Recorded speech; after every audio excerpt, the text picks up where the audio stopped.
નમસ્કાર મિત્રો, 24 બ્રેકિંગમાં આપનું હાર્દિક સ્વાગત છે. અને આજે તમામ મુસ્લિમ સમાજો દસાડા તાલુકાના મુસ્લિમ સમાજનું સંગઠનની મિટિંગ જે છે તે બજાણા ખાતે રાખવામાં આવેલી હતી અને ત્યાં મેરાથી લઈને જેજરી સુધી તમામ જે મહાનુભાવો છે તે આવ્યા હતા પોતાના જે વિચારો છે તે રજૂ કરવા માટે. અને તમે મારી પાછળ જે જોઈ રહ્યા છો તે તમામ આગેવાનો અત્યારે આપણી સાથે હાજર છે. આપણે બધા સાથે થોડીક વાતચીત કરશી કે કયા મુદ્દાઓને લઈ અને આ સમાજની મિટિંગનું જે છે તે આયોજન કરવામાં આવ્યું હતું અને હવે આજે આગળ પછી આની શું વ્યૂહરચના છે. આઈકે મલેક આપણી સાથે હાજર છે. આપણે પહેલાં એમની સાથે વાત કરીએ કે આમાં કેવી રીતના વિચારો જે રજૂ કરવામાં આવ્યા અને હવે આગળનું એમનું શું પ્લાનિંગ છે. મલેક સાહેબ, આજ રોજ તારીખ 17/5/2026ના રોજ બજાણા મુકામે દસાડા તાલુકા મુસ્લિમ સંગઠનની એક રચના કરવા માટે વિચાર વિમર્શ કરવા માટે તાલુકાના ગામડેથી દરેક જવાબદાર અને આગેવાનો આવેલા હતા. દરેકે પોતપોતાના વિચારો રજૂ કર્યા અને તેમાં તમામ સંમત થઈ અને દસાડા તાલુકાનું એક સંગઠન બનાવવાનું નક્કી કર્યું અને આજે 2 હોદ્દે પણ જાહેર કરેલ છે. દસાડા તાલુકા મુસ્લિમ સંગઠન સમાજના પ્રમુખ તરીકે વણો સ્ટેટ ઇનાયત બાપુને જાહેર કરેલ છે અને જેના સેક્રેટરી તરીકે જેનાબાદના સિકંદરભાઈ બચુભાઈને પણ જાહેર કરેલ છે. આમ મુસ્લિમ સમાજમાં વધુમાં વધુ શિક્ષણની જાગૃતિ આવે, મુસ્લિમ સમાજમાં વધુમાં વધુ બદીઓને મિટાવવામાં આવે, તેમજ વધુમાં વધુ સંગઠિત કરી અને એકતા કરી અને મુસ્લિમ સમાજ કેમ આગળ નીકળે એની ચર્ચા કરી અને આ સંગઠન રચના કરવામાં આવેલ છે. અને હવે પછીની બીજી મિટિંગ જેનાબાદ મુકામે જે તારીખ અને સમય નક્કી કરવામાં આવશે જેથી એના સંગઠનને વધુ મજબૂત બનાવવાનું કાર્ય કરવાનું નક્કી કરવામાં આવેલ છે. દસાડા મુસ્લિમ સમાજના પ્રમુખ તરીકે જેમની નિમણૂક કરવામાં આવી તે પણ આપણી સાથે હાજર છે. આપણે એમની સાથે પણ થોડીક વાતચીત કરીએ. સ્ટેટ સાહેબ, આજે મારું નામ છે ઇનાયત ખાનજી મલિક, વણો દરબાર સાહેબ.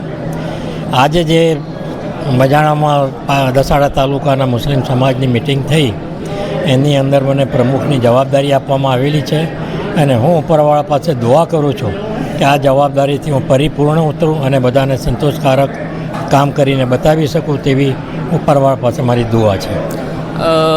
સેક્રેટરી તરીકે જેનાબાદ સિકંદરભાઈની નિમણૂક કરવામાં આવી છે. આપણે એમની સાથે પણ થોડીક વાતચીત કરીએ.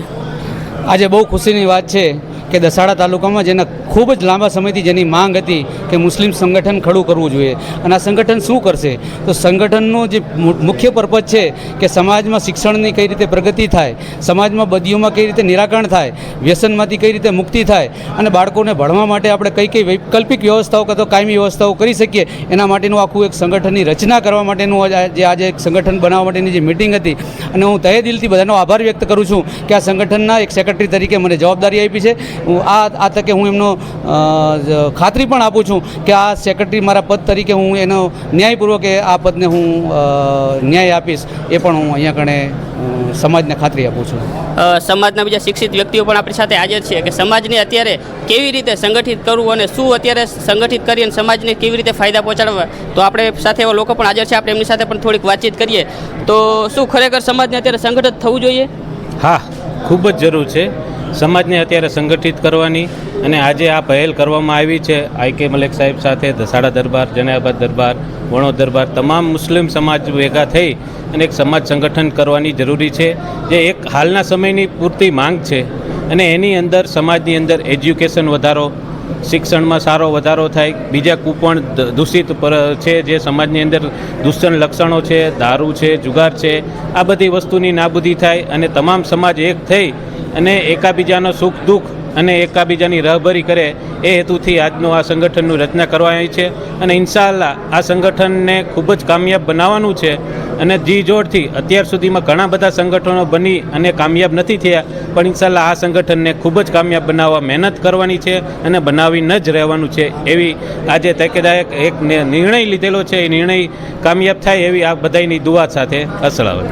આપણી સાથે જે સમાજના બુઝુર્ગો છે તે પણ હાજર છે અને એમની સાથે પણ આપણે વાતચીત કરીએ કે સમાજને શું સંદેશ દેવા માંગશે. તો તમે મુસ્લિમ સમાજ જે દસાડા આપણા વિસ્તારના છે તમે શું સંદેશ દેવા માંગશો? હું મુસ્લિમ સમાજને એ સંદેશ દેવા માગું છું કે આપણે બધા એક થઈ હળીમળી શિક્ષણ માટે, શારીરિક ક્ષમતા માટે અને દરેક કુપોષણો જે છે જુગાર, દારૂ બંધ એ બધું બંધ કરવા માટે થઈ એક થઈ અને આખા મુસ્લિમ સમાજને એક કરીએ અને આ દરેક વસ્તુ છોડીને શિક્ષણ તરફ આગળ વધીએ, સમાજ તરફ આગળ વધીએ અને આપણા દેશની પ્રગતિમાં પણ આપણે ફાળો આપીએ એવી મારી ઈચ્છા. અસ્તુ.